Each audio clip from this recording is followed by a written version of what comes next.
Let's get this sports podcast party started, all right?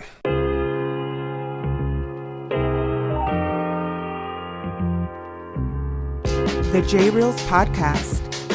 We talked about this weeks ago when the 2024 playoff was going to be approved, the 12 playoff teams, and we've been through that and how that's going to shape up from December 20th pretty much to the January 20th, the whole month of college football playoff games starting this coming fall and into the winter. So now, before you can even get to the 12-team playoff, it's already been confirmed that the non-conferences, including Notre Dame, have approved a 14-team playoff for 2026. How do we know if the first 12 are going to work if we haven't even got to 14? Obviously, you think it's going to work when it's all said and done. I get it.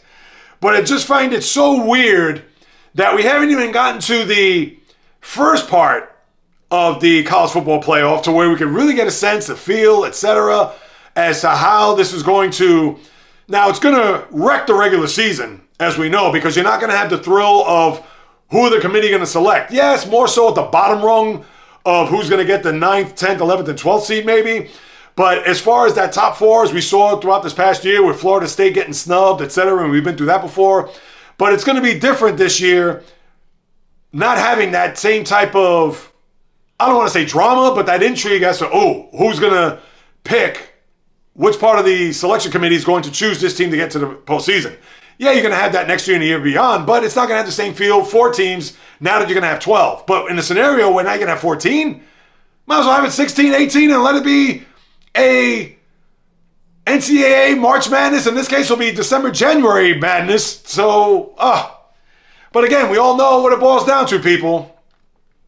Before they could even get to the 12-team playoff, they went to 14.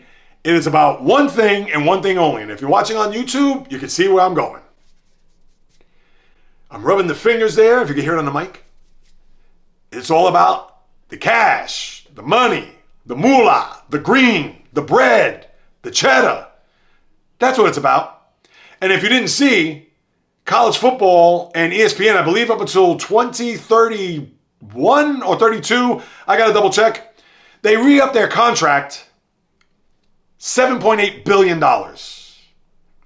So you mean to tell me that by them expanding and ESPN re-upping on this deal for college football, and as I'm still recording this, let me see if I can pull that up real quick.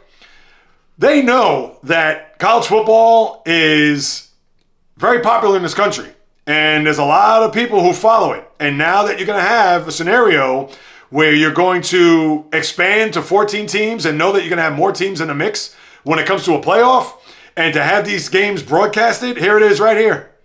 College football playoff, ESPN agree through 2031-32, 6 years, $7.8 billion contract. And why do you think they expanded to 14 teams starting in 2026? One more time. All about the cream. Cash rules everything around me. Cream, get the money. Dollar bill, y'all.